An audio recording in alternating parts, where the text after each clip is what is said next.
तो फाइनली दोस्तों भोजपुरी की एक नए गाना आप सभी को जल्द देखने को मिलने वाली है। तो फाइनली एक नया गाने का पवन सिंह के गाने का पोस्टर रिलीज कर दिया गया है। तो बने रहिए आज की इस वीडियो में। तो चलिए शुरू करते हैं। तो बात करें इस गाने की टाइटल की, तो इस गाने का टाइटल रखा गया है लहंगवा रंगव। वैसे इस गाने को गाए अपने पावर स्टार पवन सिंह और शिवानी सिंह। इस वीडियो में अपने पावर स्टार पवन सिंह के साथ आस्था सिंह की जबरदस्त जोड़ी देखने को मिलने वाली है। इस जोड़ी को लेकर काफी ज्यादा ऑडियंस के बीच क्रेज था कि आस्था सिंह और पवन सिंह का एक होली गाना आ जाए तो चार चांद लग जाएगी। तो फाइनली अब इस गाने का पोस्टर आ चुका है, जिस गाने का टाइटल रखा गया है लहंगवा रंगव।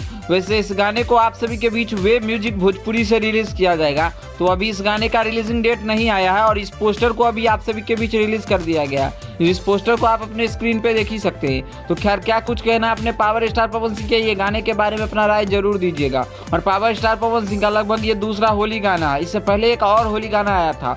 तो आप सभी को ये गाना खूब ज़्यादा पसंद आने वाली है। खैर ये वीडियो कैसी लगी कमेंट में जरूर ओपिनियन दीजिएगा। और भोजपुरी दुनिया से जुड़ी हर एक छोटी बड़ी अपडेट पाने के लिए हमारे चैनल को सब्सक्राइब करिएगा। बाकी वीडियो पसंद आए तो इस वीडियो को लाइक करिए, चैनल को सब्सक्राइब करिए। भोजपुरी दुनिया से जुड़ी हर एक अपडेट पाने के लिए धन्यवाद दोस्तों।